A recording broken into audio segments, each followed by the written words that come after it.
Well, hello everyone, and welcome to the Church World Service webinar series, Caring in Crisis, the Leader Briefs. I'm Reverend Mary Hughes with Crisis Care Ministries. I'm your host today, and we're so glad that you've joined us today. You know, we're coming from across many different time zones, those of us that are gathered here right now, as well as those who will be watching on the video later after the post is put on YouTube. But we're so glad that you're here, and we're especially aware of the impact that each of you have. We are not alone. We are here. We are all working together to serve those in our communities. And we know that we're facing incredible challenges right now during this challenging time. And so in this 6-week series, we're bringing together specialists in crisis response and recovery, mental health, congregational and family life, as each of us gather here to hear new insights, to hear new ideas, and to hopefully hear a word of hope.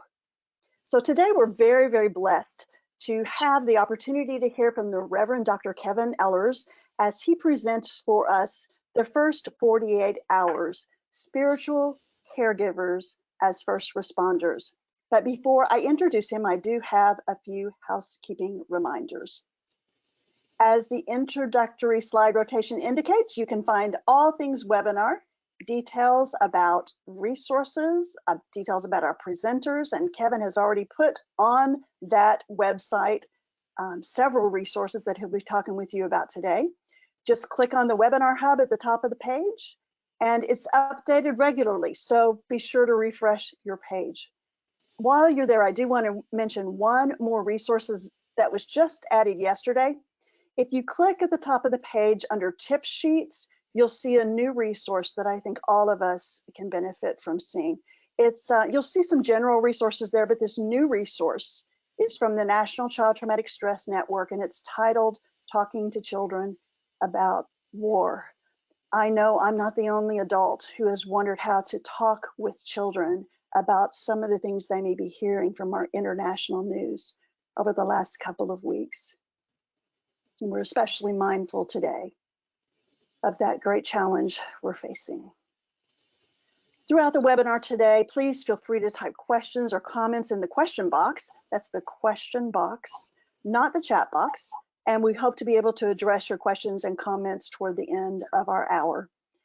After the webinar, watch your inboxes for links to the webinar recordings and a link to the session evaluation, as well as about your certificates. If you have requested an attendance certificate when you registered, you'll be receiving that by email. And if you have any questions, you can contact Heather Wilson, and you've seen her email on the slide rotations, HWILLSON at cwsglobal.org. That's HWILLSON at cwsglobal.org, and we'll have her put that in the question box as well. And now it is my great honor to introduce to you my friend, the Reverend Dr. Kevin Ellers. Kevin is president and founder of the Institute for Compassionate Care and Reset Life Coaching, which is dedicated to equine-assisted coaching for personal and professional growth and trauma healing, consultation, education, and direct care. The Reverend Dr. Ellers has worked with the Salvation Army in the U.S. Central Territory for 27 years, most recently as the Territorial Disaster Services and Chaplaincy Director. Kevin is a chaplain with the Illinois Fraternal Order of Police and serves as faculty for the International Critical Incident Stress Foundation.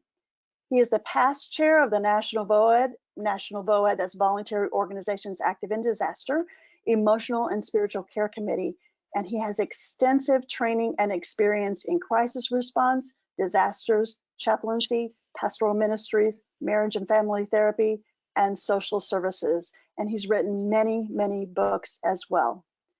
So I know you join me in welcoming the Reverend Dr. Kevin Ellers.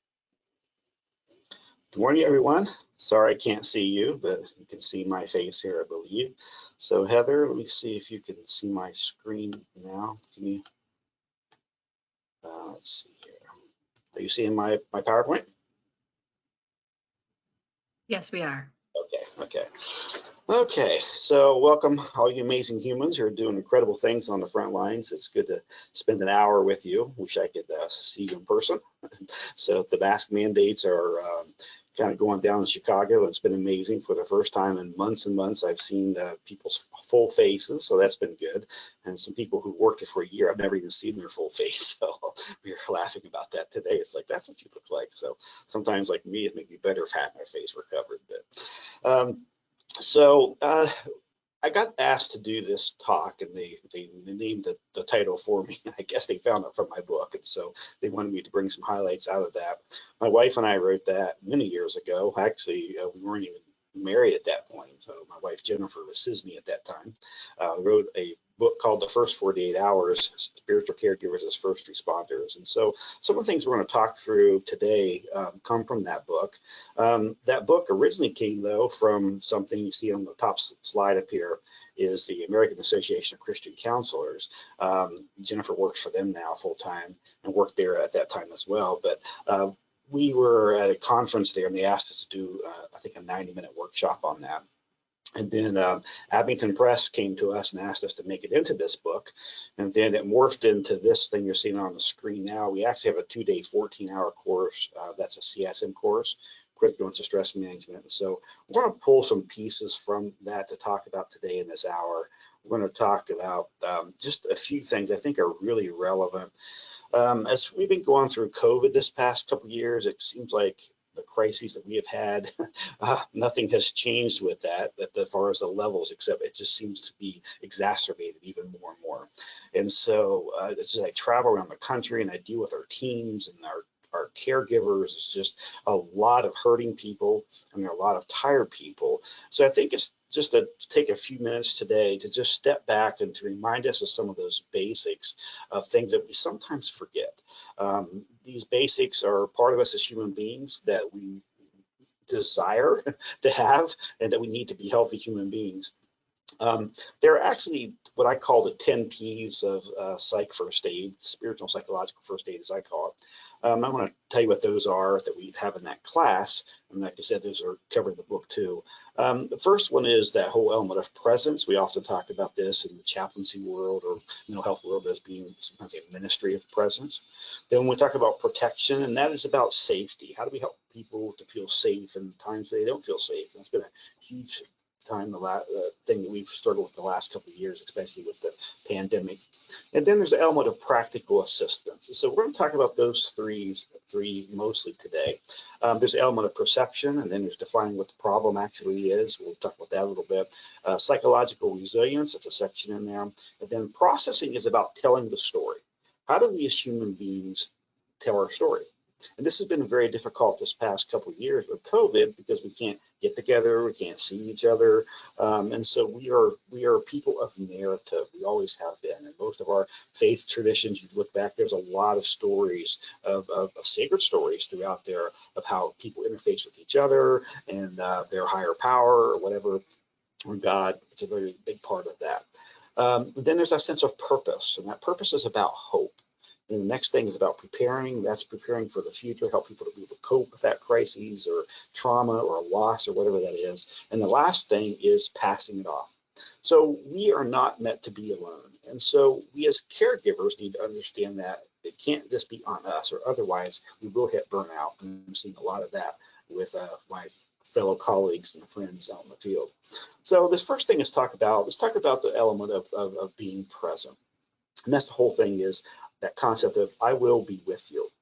And with COVID, there's been so many huge challenges. One of the things I've been starting to do lately with our teams, especially here in the Salvation Army, is to do some debrief, some processing, whatever we call it. We don't usually do a critical and stress debriefing. If you go to my website, actually, and hit our YouTube link, there's a model on there we call Drop It. And Drop It is an alternative to a critical and stress debriefing. That's meant to be used in a group setting. This you can do on the phone or one-on-one over a cup of coffee with the 2 or 3 people, whatever. And it's another alternative to that. But I have a series of videos on our YouTube channel, Reset Life Coaching, that kind of walks through that. So it's instructional on that. And that's all there on there for free. But as I'm listening to my teams and walking with people who are in the front lines trying to help people, I see a lot of this stuff with the COVID stuff as far as multiple losses, compounded losses, complicated grief, trauma, the big T's and the small T's of people not being able to be with their family members and feeling traumatized by that as they're dying alone and having to watch them, gasp for breath as they're trying to survive. There's just this compounded stressors. A lot of times we have some things going on, and so then we have more things going on, and more. And then the problem is there's a reduced support system because while we're going through our crisis, other people around us are going through crisis. So those normal support systems that we have tended to rely on are not there, in the way that we perceive they should be, or the way that we perceive that they had we would desire it to be. And so it has really, really made a huge stress. I don't have to tell you that because you're all living that. This is probably the only disaster that I've ever worked as far as damage, and is that everybody's kind of been impacted by it in some way. Usually if you have a tornado, it affects a block or a town or a city or a state, or a hurricane. It's broad spread, but this is like worldwide. And so while we're on it together, interestingly enough, a lot of times people feel very alone, even though other people are experiencing similar things to them. So, the widespread impact, the personal impact, the isolation pieces of this, the restrictions, not be able to touch and hug and see full facial expressions, hard to hear. This is what I've really had a hard time, is being able to hear what people are saying sometimes. Then there's a lot of conflict and a lot of division within systems and the wear and tear of the ongoing pandemic. And one of the things we all always look at when we're looking at a specific disaster or critical incident, is there a clear beginning and end to this? Do we know when it's over? And that's what's been really, really hard for this, because people just don't really know. And then there's just the exacerbated stressors and unknowns. And so how do we be present? What exactly is it like to be a ministry of presence? And so that has changed for how we perceive that usually would be, because we can't necessarily be there physically. We have to do it by Zoom or by phone call, or stand outside the window of the nursing home and look at your mother through the window. That's been really hard. The being present is really, as I say it, it's about the art of being with. Okay, that is influenced a lot by culture, by a lot of things, that we as human beings have a desire to be in connection with other people. And it's not just us as human beings. Even with the animals, you see that so much. We need to be connected with others. We need to be connected with nature. We need to be connected with something higher than ourselves. It's really important. So I know Mary knows that it's impossible for me to do a presentation without talking about horses. So I have a horse obsession, I will admit it. Horses kind of saved me and rescued me from my burnout, compassion fatigue, and vicarious traumatization a number of years ago. And my wife and I drugged me down to the Outer Banks. And so I was been in a really extremely busy time of disasters. And I was totally burned out, and she saw it. And so she took me down there, and I thought I was going to kind of lay on the beach and be lazy. Well, she wanted me to ride these horses, and so I didn't want to do it. She didn't know I had horse trauma, because a horse had run away with me when I was a kid and scared me to death, and it felt really out of control. So we went down, and I survived it, and riding these horses. And out there, when I was on the horses, something clicked, literally clicked in my brain. And I came back like an hour and a half later, and I just felt totally reset. So then I was like, what is going on with that? Something had really, really happened. I think there's something that horses are able to teach us, that we as trauma workers or grief workers or crisis workers or disasters workers need to be in tune with. What horses can teach us is that horses are very present in the moment. It is so interesting. I watch with them. If you're there and you are in your head, in your body, be present, horses will be present with you, and they will bring you back to that moment. And so they're not tomorrow, they're not yesterday, they're not a year from today. Horses are live where they're at. They're also very acutely aware of their environment. And so a horse desires to live, we talk about the sympathetic versus the parasympathetic state. They like to live in that parasympathetic rest and digest state of the world. But they're aware always, but they don't necessarily, they're not hypervigilant like sometimes we get into. They're vigilant, but they're not hypervigilant.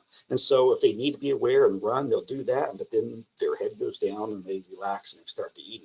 Horses are also very highly intuitive. They're so in tune to everything around them and to their world. It's just a flick of an ear, a look of an eye can tell a horse one thing from another. They also speak a language at the heart versus the head. If you're around horses much, you'll notice they don't do a lot of talking. My horse will whinny in the morning because he wants his food. But other than that, they don't stand there talking all the time like my goats, yell at each other all day long. Or my chickens, they talk nonstop, my hens. But horses speak the language of the heart, but they communicate. They just don't have to use verbal language to be able to do that. They're also a part of a herd. And so if you want to really frustrate or make a horse nervous or anxious, separate them from the herd. And then they will start feeling that. We talk about this with horses sometimes as being buddy sour or barn sour. That means they don't want to be without their buddy. So they need to be connected. Horses also, they don't judge, they don't care about the past, or they don't care about appearance. So I have these ugly barn clothes, as my wife calls them, and they probably should have been thrown away about 10 years ago, but I have this old raggedy shirt that I love, and we've been together for a long time. And sometimes I forget to take it off and run to the Tractor Supply Company or something in the store, and Jennifer's like, oh, I'm so embarrassed of that. But the horses don't care. They don't judge. All they want to know is, are you here? Are you safe? And can I be present with you? And then they also provide immediate feedback. And then they demand congruence. Horses cannot stand for there to be something externally that we are projecting that's different from the internal, and they know it, and they can sense that. They can sense our breath, they can sense our heartbeat, and all this stuff. So the really interesting thing about this, as human beings, when we're dealing with people who are in a state of crisis, I really think that many times we actually revert back to this more kind of primal parts of our body that are very much like a horse. And so we're acutely aware of people who are around us. We are acutely aware and tuned into our bodies and to our heart more than we normally are. And so I think we as trauma workers, we as crisis workers, we as disaster workers on the front lines need to stop for a moment and realize that these things are naturally so important to us as human beings and are very important to them. And so we have to remind ourselves of those basics. Otherwise, we can very carefully miss being able to be present for people in their time of crisis. Another piece of that, though, is to ask is, where do I end and where do you begin? Well, this is a really important question because sometimes through my life, I have often forgotten that. And when I do that, I end up working harder than my clients are, or end up, spending way too much energy, or I begin to find out my own stuff starts coming up and then getting confused with their stuff. So as people tell us their stories, and we hold sacred space for that, and we hold that for them, their narratives begin to interface with our narratives. One of the things that I do in our Grief Following Trauma course is having people start the trauma and loss timeline. To talk about those life impact things of that, because if you don't understand what your triggers are and some of those things that you've experienced in the past, you can easily be so sucked into somebody else's story, into their situation, that you end up losing who you are. So if you understand that, though, you can come alongside, and it helps you become more compassionate. It helps you to be able to connect with people and to have a shared sense of story. But if you don't, then again, like I said, it can cause problems. And then we talk about some other things where it's not a positive thing, and because you don't know where you end and what the other person has begun. So boundaries are really important. There's a verse from my tradition in Romans chapter 12, verse 15, that talks about the instructions that we should weep with those who weep, and we should rejoice with those who rejoice. And that's a really important part. This is what's been very, very hard about COVID, because we haven't been able to sit with those people in person sometimes who are suffering. We've been separated by miles or by state or by Zoom, and yet we've been creative. We are adaptable human beings, and we've learned to adapt. But it's been challenging because we need that sense of connection. Extremely, extremely important. Let's talk a little bit about assessment. One of the things I think it's really important is, too many times I find that when there's problems out in the field and something's going awry, it's because we have confused assessment with assumptions. And if you aren't aware what's going on inside you or what's happened in the past, it's so easy to just assume what the other person feels. One of our friends wrote a book called The 5 Love Language many years ago. Chapman. And so in that book, he talks about those elements of that. It's like, how do we look at the world. Like some people like to receive gifts. So if you like to receive gifts, then you're probably going to give gifts, right?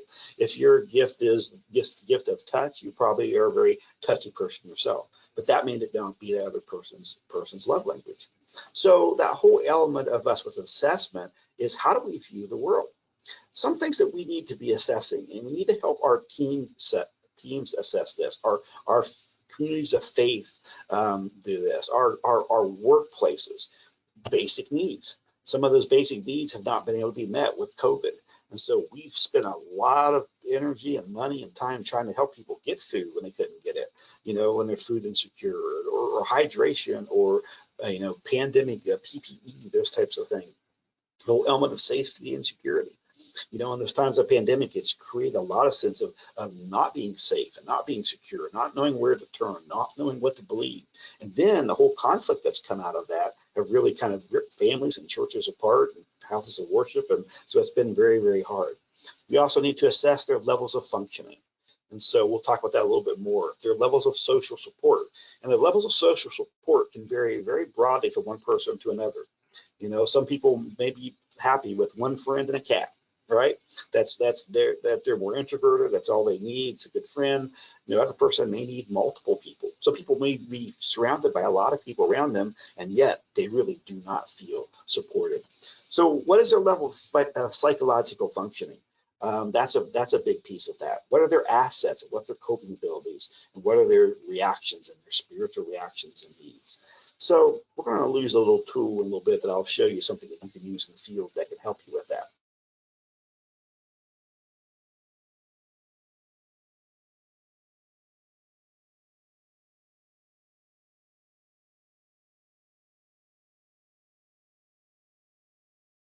Okay.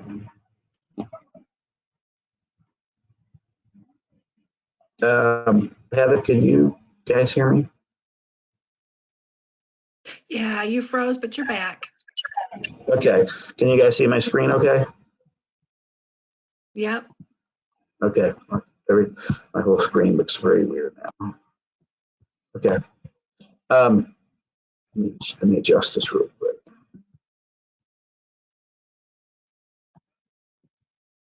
Shrink this out. Sorry, I've got boxes covering up my PowerPoint, so I can't see it. Okay, I think I'm heavy. If I'm not there, tell me. Otherwise, I want to proceed. There are 3 dimensions in this basic assessment I wanted to talk about. But one of the things I find people often confuse is a critical incident versus a state of crisis.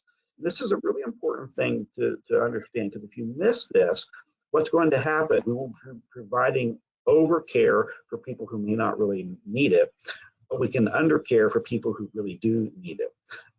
Some common mistakes with that are this. So we fail to define these things here.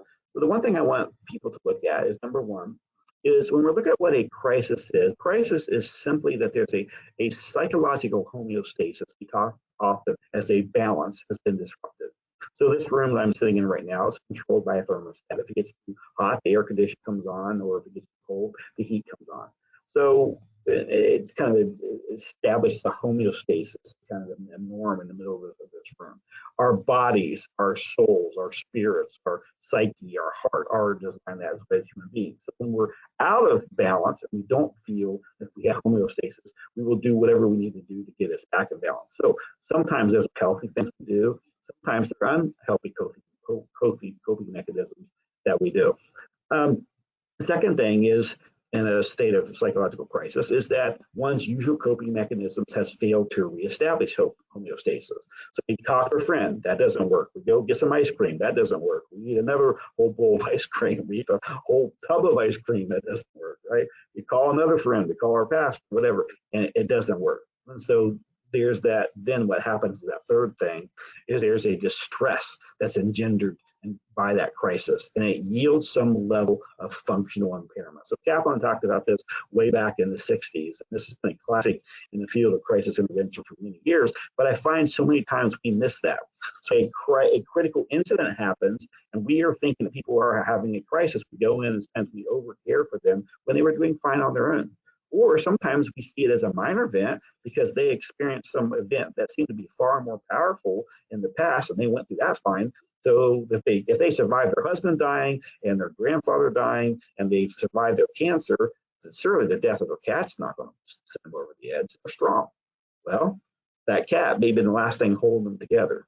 Maybe they were closer to that cat than they were their father. You just never know these things. And so when these three things happen, you really want to watch it, because then that can get into that state of crisis. The common signs of acute distress you want to watch for of the shock and the numbing, the withdrawal, the shutdown, the disorientation, the confusion, being angry or agitated, frantic, irrational survival behavior, panic, highly worried. Some of these things you want to watch for and say, hey, something's wrong here. Let's provide some extra care around that. And so in this first 48 hours, it's really important. When you look at all the research, and we get into this in emotional spiritual care disaster scores a lot, but in that class we talk about this. But when you look at all the research, there's a couple things that come out as a common theme. One of the things when they ask is, how do we predict how our survivor is going to do after an event, whether it's a disaster or some major loss or some critical incident or crisis? One of the things that we look at is what's the person doing before that?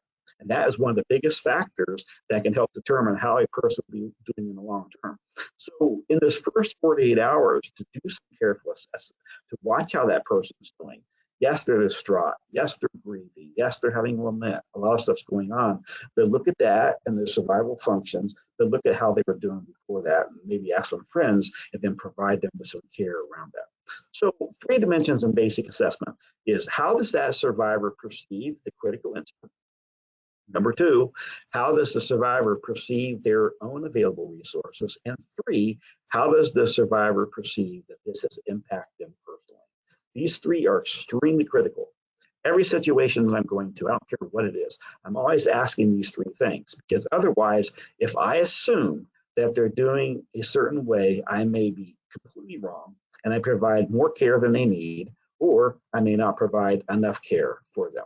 There's a little tool that I've used for many years, and I draw these 3 circles. So sometimes I'll just sit there, I'll maybe on a crisis situation or a disaster, and I'm trying to help people kind of figure out how to cope with this. So before I leave, sometimes I'll just draw some circles here on a napkin or whatever and talk about that. If I don't do that, I'm always doing this in my head. Because if I don't do this, again, I will probably assume and not assess. You get tired of me saying that. It's important, because I find us constantly assuming out in the field. So there's the stressor or the critical incident. So you want to look at that. Often I do scaling questions on a scale of maybe 1 to 10. There are the resources that people come to help them to meet that added stressor and their impact. So when we look at this, if the stressor, let's say we do a scale 1 to 10. 10 is really huge, 1 is really low. And that person's perception is that is a 10. And when they ask their resources, they're at a 2. It's probably going to look like this. And they're going to feel like they're kind of getting squished underneath the weight of that. So how do you deal with this? Sometimes we start saying stuff, doing stuff to try to help reduce that stressor. This is why we end up saying, quote, stupid things, because we're trying to make it better, and rather than adding resources. So there's a couple ways to approach this. This is really a huge deal, because we are seeing suicide's been a big issue for a long time. And we have a course called Understanding Suicide that my wife and I wrote, and that we talk about this a lot. But in the whole suicide stuff, it's really beginning to decrease during the pandemic. And so when I was just out this weekend with a bunch of pastors up in Milwaukee, and we were talking about that, and almost everybody in that class, I asked them to raise their hand if they had been touched by suicide in some way. I think it was 90% of the people there had. And so it's been really, really rough. So when you ask somebody something, and it's been something happened that first 48 hours, you may ask them, hey, you've probably experienced some other stuff in your life. Scale 1 to 10, where does this fit? Is this a 10, like huge, or is this out of 1? Asking that. And then another question you might ask is there elements of resources. On a scale 1 to 10, 10 being a lot of resources, 1 being really low. Where are you at with that? So one of the things you really want to look for in crisis intervention, you don't look backwards very often, right? In crisis intervention, you find out where that person is and you deal with them there, you help stabilize them and provide resources, and then help them prepare to go forward. However, I want to say something. Looking backwards can be really helpful to moving forward because we don't happen in a vacuum, right? This critical incident they've experienced doesn't just happen in just one event. There are things that happened before that, and we have learned things from the past that can help us cope.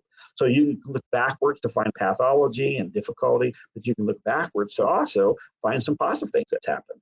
You may have this person at age 20, their dad died. So you might start this question by saying, hey, when you're asked this question is, let's talk about like what's going to help you to get through this. Obviously, that's not the first question you ask when you're on scene, but sometimes you may be with there for somebody for, a couple hours or a couple days, and they say something to you like, hey, I'm struggling. I don't know how we're going to get through this. And so I'll say to them, yeah, this is a big one. Hitting this disaster or this pandemic. Let me ask you something. All these events don't happen in a vacuum. So if you look through your life, what's some other things that's happened in your life that you were able to survive?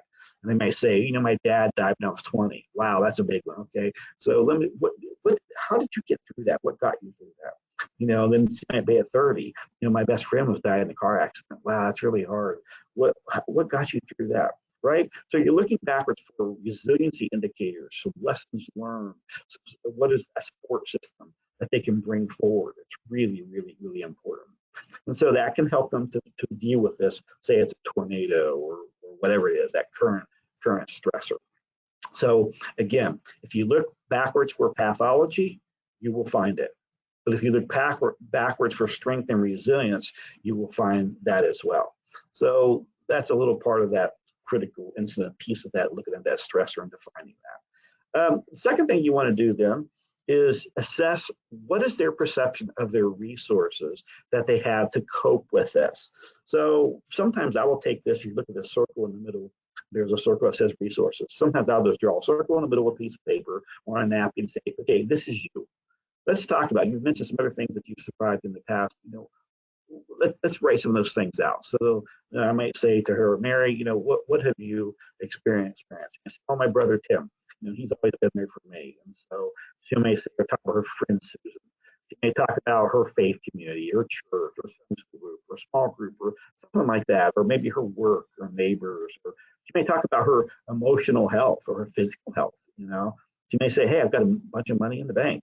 I have insurance. So those are all resources. So you want to look for internal and external resources. Next question then I want to ask is this person actually connected with any of these? And that's where we come in, because what happens if you don't do this and do this well, then you're going to end up carrying this whole load and trying to stabilize people and bring homeostasis to everybody you meet. And guess what will happen to you? You're going to burn out. Trust me, I've been there. I've done that many, many times. So this whole element of this last P and these 10 Ps we talked about in the spiritual psychological first aid course talks about, do I have a network, right? There was a commercial we used to have that talked about the Verizon network. And there's this person standing there and you're like 100 people standing behind it. Who's your Verizon network, right? So who are those people that you can call? And so are you taking time to build teams? And this is what I found after many years. Hit burnout, I was trying to do too much. And so, about 15 years ago, I started changing my concentration to not just doing these things, but also training others to do these things and go back into their communities and their faith groups and their work groups or whatever to build more capacity. And so that's just absolutely huge. Second resource is the second. Now, this is a slide that I have out of the suicide course that we teach the Understand Suicide course. And when I'm dealing with people who are especially out of homeostasis, they're totally out of kilter. There's some things we want to do. So protective factors are things that we do with people to figure out what are those things that can help to keep them safe, that can help build resilience, that take away some of the stressors. Sometimes you can do that. If a person doesn't know where they're going to spend the night because their house just burned down, by helping them provide a place to stay that night, by helping them get a ride there, by giving them some food, some waters, and a blanket or a coat if they're standing out there cold, those are protective factors. And when you meet those basic needs, that really helps with that. So, but there's also some element things of those whole elements of those risk factors. If there's risk factors there, let's say that they're out there staying on the street and their neighbor comes out and starts yelling at them. Well, that's going to make them more vulnerable, right? And so put protective factors around them, and when you can, to bring in support. And because when you have increased risk factors, then it can make them out of balance further. And this is a huge thing in suicidality, because it increases the probability of them feeling overwhelmed and even get to the point of suicide. Again, I want to talk about suicide because I just spent the past weekend teaching up there with a bunch of pastors. And like I said, there's a whole lot of it, and they're really, really concerned about it. And the numbers I'm seeing are showing that. So reduce the risk factors when possible, and then added protective factors of strength and support and resilience that can help decrease the probability of suicide and help them to increase their capacity to achieve homeostasis again. So we'd like to get them back like this, okay?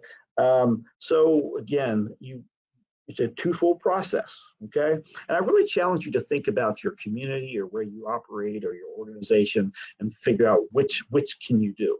What things practically that we can do to help reduce those stressors and provide additional resources, because that will definitely help to influence the impact of that.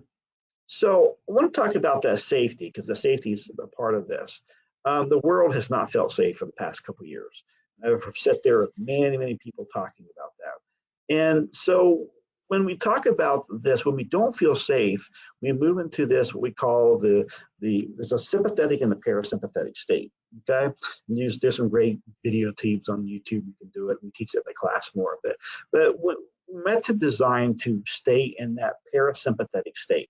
When our bodies move into that sympathetic state, that's the flight, fight, or maybe the freeze response. And that's what a horse does. You can tell when a horse is in that state because the first thing that happens, his head goes up, his eyes get big, his nostrils flare, he looks around, he's ready to run. And so we as human beings kind of get in that state. And so sometimes we talk about on a horse that they just kind of, they blew their mind. Right? They're not, there's no cognitive piece of that. So they're just in this agitated state. So how we come alongside them can really make a huge difference. If my horse does that and I was like, what's wrong with you? Blah, blah, blah, and I get all up in his face, that's not going to help one bit. Right? And so that's a lot of times what I find with people, like, what is wrong with you? That we take that approach with them as if that's really going to help. No, to talk slow, to slow down, to breathe, and how we come alongside with people is really, really important. I know on here I've got a short period of time and a lot of stuff to present, so I'm talking intensely and fast, but on a scene, I slow way down.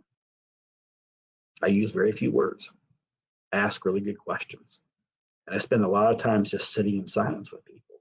It's really, really, really important. And so that neurobiology of trauma, when you're in that sympathetic state, it's really hard for you because your cognitive functioning is impaired and the amygdala is activated. And so to bring people down is really, really important. There's some things that you can do. We talk about grounding and physically grounding people to help them sit on the ground if they can possibly. It actually, there's an energy earth transfer that helps to literally physically ground them with the earth. Lean up against a tree. The power of touch. When you give somebody something to eat or drink, that kind of touch those parts of themselves that helps us to get in touch with ourselves and to just ground ourselves physiologically and psychologically and spiritually as well. So we look at Maslow's hierarchy of need. You're probably all are familiar with this. But these are really, really important. So when you show up on scene and you bring food or you bring water and you help people to get things like sleep and you help them find a bathroom to go to, those things that's like, okay, somebody's helped me, somebody's providing a sense of care. And then they can feel safety. Sometimes our canteen, our mobile feeding units will go into a community. We may only have 100 meals on there, but even if we run out, people are like, okay, help has arrived. And that really helps people to know that. And if you're alone and then somebody shows up to sit there in the trenches with you, a lot of times that is very helpful. Just having a person who's present with you, if it's a good presence, if you come in and be annoying, that's not going to be helpful at all. But then that whole element of that love and belonging, I often joke and say that I'm a rent-a-friend. I don't, and as a life coach, I do charge for that, but on a disaster scene or crisis of trauma, we don't. But we're a temporary transient presence that helps them to connect and help them to ground themselves. And then the whole element of steam, a lot of times that gets messed up in the middle of a disaster or trauma, or they doubt their capacity to help themselves. So one of the things I always ask, what is this person able to do for themselves? And what are they not able to do for themselves? And so don't over care for people, but don't under care for people. And those first 48 hours, you need to provide more care than they're usually, than they normally need. But you want to help them to be able to do some things for themselves. But that then engenders confidence, and that they can do this. They've got this. Okay, they just don't have to do it alone. So that whole element of actual safety and perception of safety. So I always ask this in class: can you be safe, not feel safe? Can you feel safe, not be safe? Yeah. And so how do you do that? When my horse is running around and not feeling safe because someone scared him or whatever, just being with them, just breathing, soft touch, soft voice, bring him back down. And then what does the horse do? He goes back after he feels safe and starts eating, and he'll blow out. Sometimes he'll lay on the ground and roll or whatever, but they're really connecting. So how do we help human beings to be safe? How do we help them to feel safe? How do we help them to connect by connecting them with safe and safe people? Another thing is, as far as emotional safety, really is how do we create an environment for people to express whatever it is. There's been a lot of anger, there's been a lot of rage, there's been a lot of anxiety that people have experienced and expressed. And one of the things is I just kind of see myself a lot of times literally as standing there with this huge psychological catcher's mitt, right? And people come up to you and they go, bleh, and they just kind of regurgitate all over you, right? And as all this stuff comes out, and all the feelings and all the emotions and all the jumbled thoughts, you just hold there and hold sacred space for that. And what I have found is if you can do that and do that well, people kind of go through there. It's kind of like the puzzle. When my Mallory was little, she loved to do puzzles. And she would walk out with a little box of puzzles, and she'd say, "Hey, Daddy, you want to play puzzles with me?" And so she'd say, "Sit down." So we'd sit on the floor together, and she'd stand up and take her box of puzzles and turn it upside down. And all the pieces would go everywhere, all over the floor, right? One of the first things you start doing, putting the puzzle together, you start turning them over, so you see what they are. You start finding the corners and do the outside edges, and create that boundary, kind of psychologically, and you start putting pieces together, and then it begins to make sense again, right? And so doing that with somebody, is very, very helpful. I want to talk a little bit about practical assistance. So one of the things is I started using my video camera many years ago and sitting down with people who have had disasters and traumas and huge losses. And I started asking them some questions. And some of the questions were, what helped you to get through this?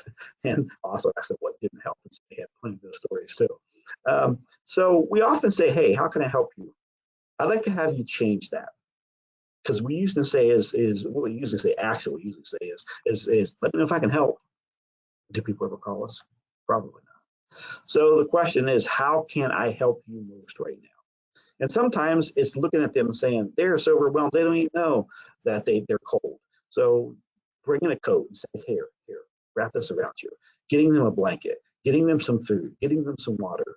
Ask them specifically, hey, when's the last time, you had a meal? Those type of things, is you have to walk them through that. Some of these practical assistance things, I'm not going to go through this. You'll have these in your notes. You can kind of read through these a little bit later. But what I want to say is that when you meet basic needs, you establish a homeostasis with people and help them to achieve that more than trying to necessarily always talk them through it. So being there, doing something practical, and then providing sacred space so whatever comes out can be really, really powerful. We don't have a lot of time to get into this as far as storytelling, but we are people of story. We always have been. We look at our different faith traditions and look at those narratives within there. They're stories. And so stories are powerful. Stories are healing. Stories are transformational. And that is my big question that I ask everywhere I go now. What are you doing to facilitate the telling of stories? I grew up in a home without a television. And so we didn't have TV. And so we sit around the fires and we told our stories. We worked in the fields, we told our stories. We've been hunting together, and we told our stories.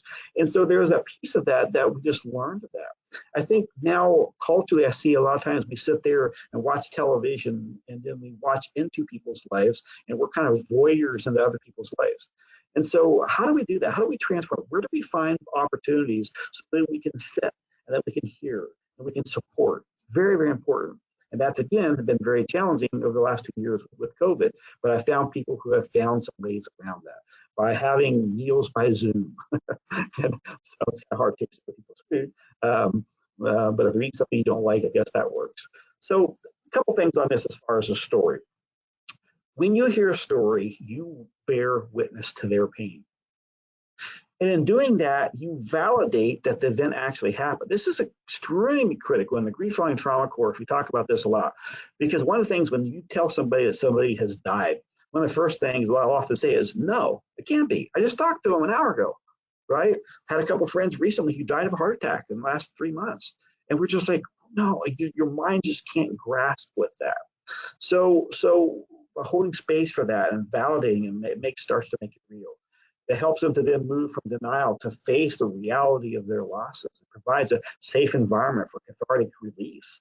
And then you help them to paint a picture of their trauma or loss story. And then eventually, as we are in community with people, we can hopefully help them to start putting the pieces together. Not maybe back to the old normal, but what we call often as a new normal.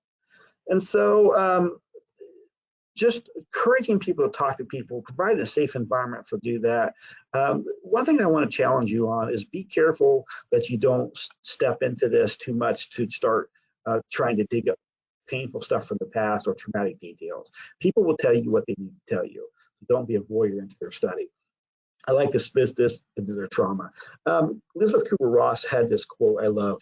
She said, "The beautiful people are those who have known defeat, known suffering, known struggle, and known loss, and have found the way out of the depths. These people have an appreciation and sensitivity and an understanding of life that fills them with compassion and gentleness and a deep, loving concern."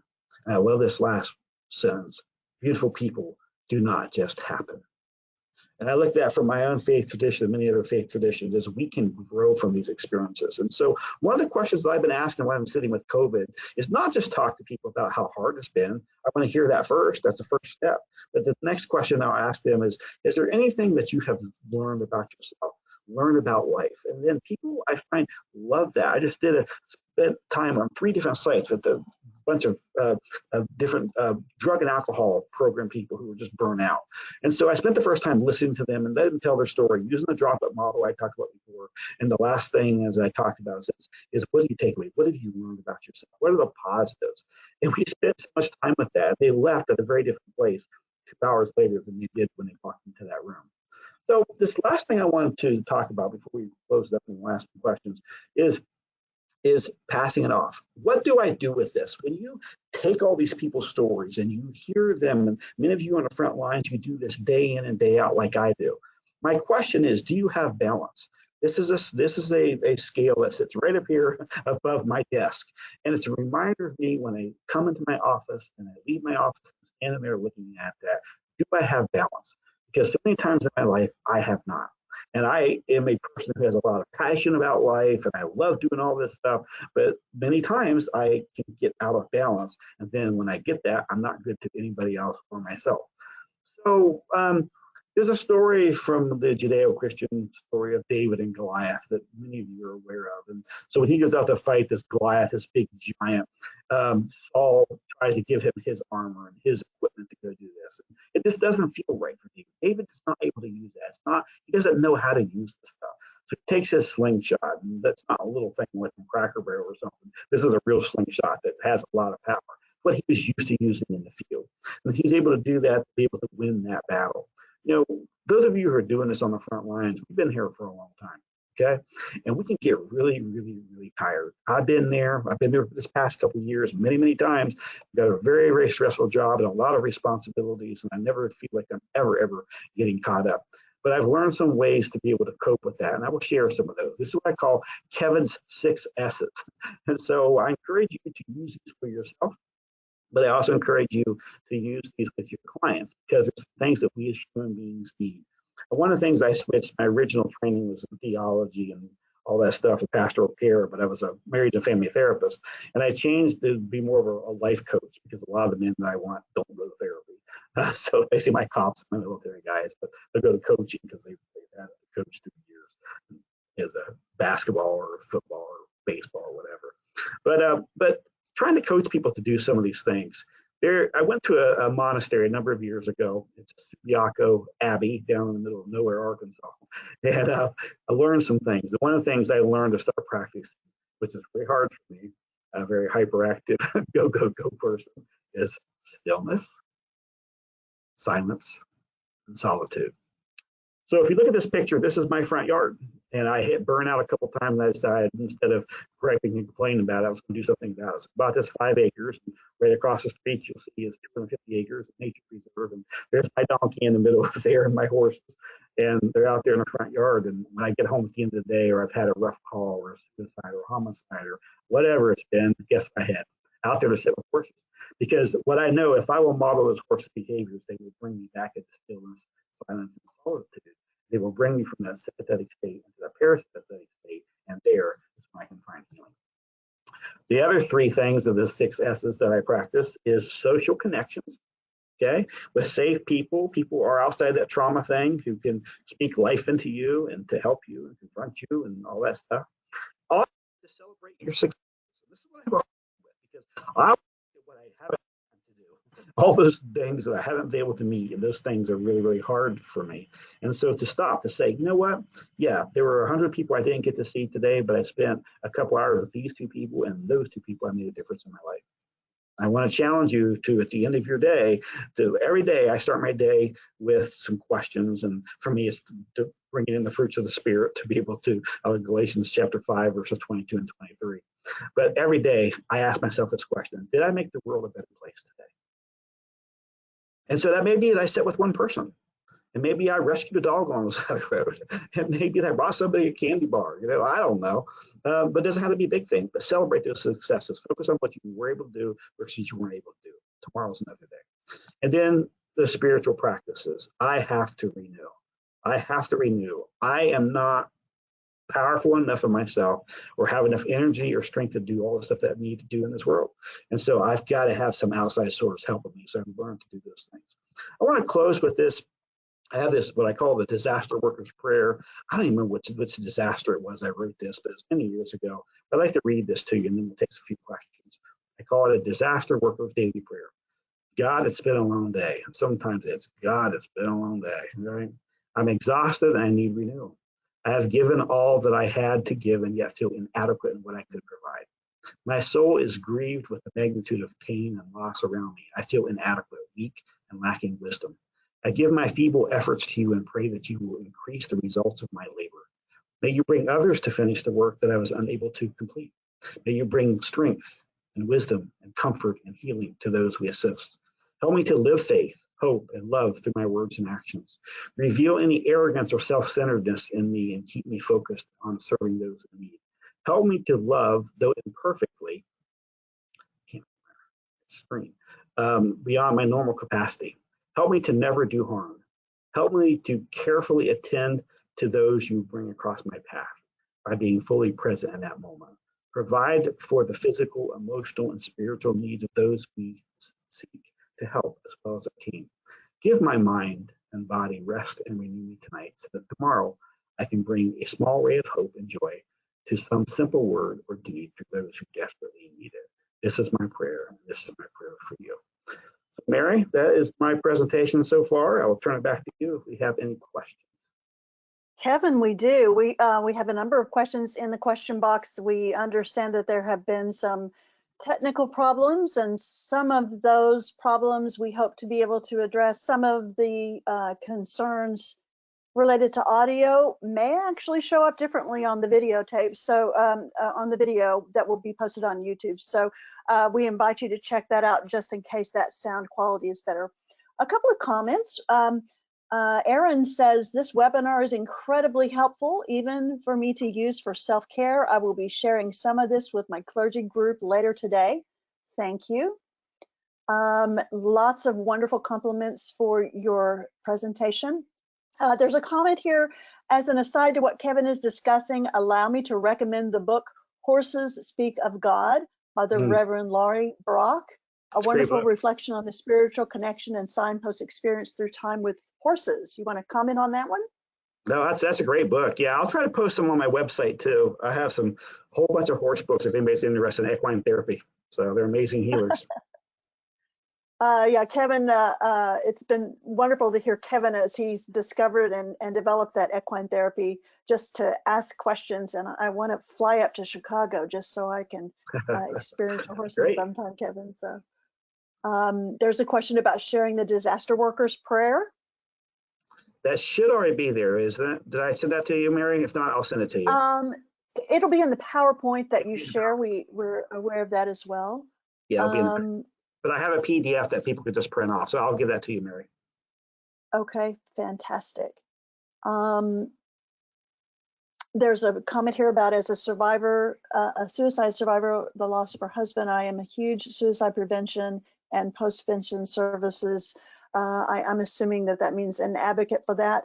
I'll tell you that certainly when the pandemic began, the suicide, I'm quite involved in suicide prevention as well in Oklahoma, that we did a large round of QPR training, suicide prevention trainings, because the calls that were coming into the suicide hotline had increased so much. Yeah, it's huge.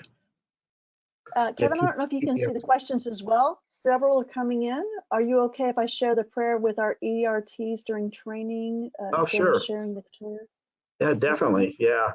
I shared that for a number of years. I think that came after 9/11 or Hurricane Katrina. I forget. So yeah, you can just, I'll give this, you can print it off and I'll put a PDF. I'll send it to Mary. Mary can post it in that resource tab, whatever it's called. The resource tab, yes. We have a comment here about being really excited to see you work with horses as clergy. And again, there seems to be a theme here because Pamela Holt, who presented last week, also does equine therapy. So we'll have to check with Bishop Mike next week to see. Is there a network of equine therapists, by the way? There's a number of them. The biggest one is EGALA, EGALA. That's Equine Assisted Growth and Learning Association. So that's a big one. And then PATH is another training with that. But yeah, there's a number. If you go on Facebook, there's a number of Facebook groups for that. People find information on that.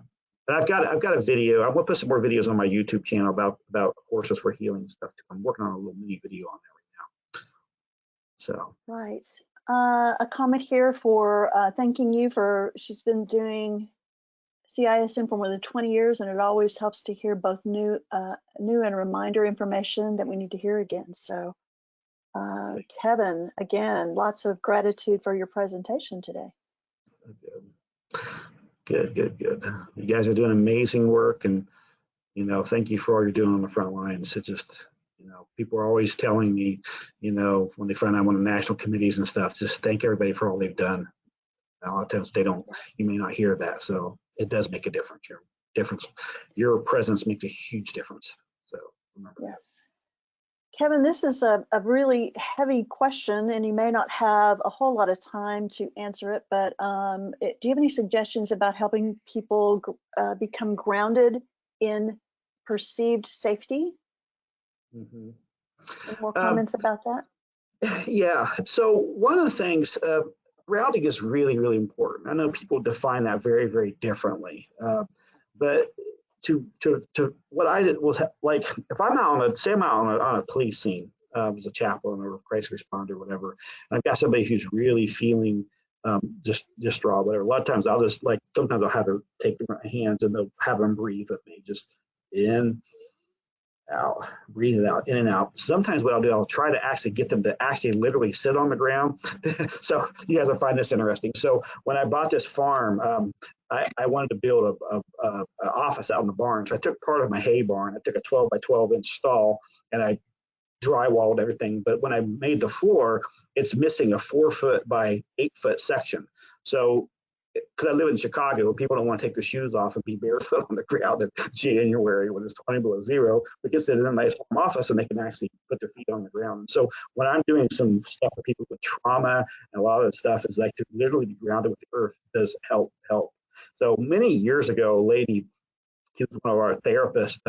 She was actually over the whole agency that I worked. She saw me at work and she could tell I was really kind of stressed out. And she said, "Hey, when you get home tonight, I want you to take your shoes off. I want you to walk barefoot on the ground for at least 15 minutes. And I want to ask if you did that tomorrow." So I went home and I totally forgot about that. And I remembered, I'm like, I better do that. She's going to ask me tomorrow. I did it. And I'd had a headache. I was not feeling well at all. And I came back after that. We hadn't thought a lot about it. And my wife says, "How you doing?" I'm like, "I'm fine." She's like, "Your headache gone?" I'm like, "Oh." It was totally, completely gone. So we as human beings were designed to be in touch with the earth. We weren't born with rubber soles on our bottom of our feet. We were designed to sleep on the earth, and we are so disconnected from that. And so I think sometimes the best thing we can do is literally take our shoes off and walk. I have the tree I call the story tree. On one side of it, I have carved in a question mark, and there's an ampersand and an exclamation mark and a semicolon. And so, we sit around that tree as we do our narrative, work with stories, and being grounded with the earth is so huge. And the horses really can help bring that in ground the people too. So when I have them like touch a horse, to do grooming or whatever, there's something as the energy transfer that happens that really can ground people too. But yeah, you can do it by breath work, you can do it by touch. And again though, you're not going to ground somebody if you're ungrounded yourself. So before you come in on a disaster scene or a trauma, just stop, slow down, breathe, make sure that you're grounded, because you can't give somebody something you haven't achieved yourself. So just a reminder.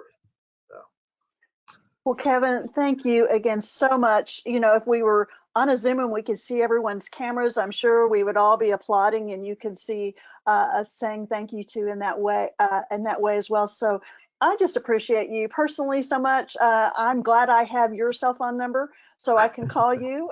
We won't put that on the web, but we do invite you all to go to, again, crisiscareministries.net, click on the webinar hub for all things webinar. And so, Kevin, we thank you so much. Thank all of you for joining us today. We hope to see you next week, March 15th, at the same time as we will welcome Bishop Mike.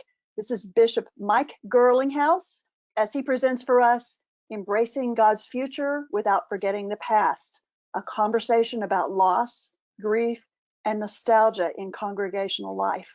That's next week as well. And I believe we'll put a link to his book on the webinar hub as well. So thank you again, and you all be safe. Take care of yourselves.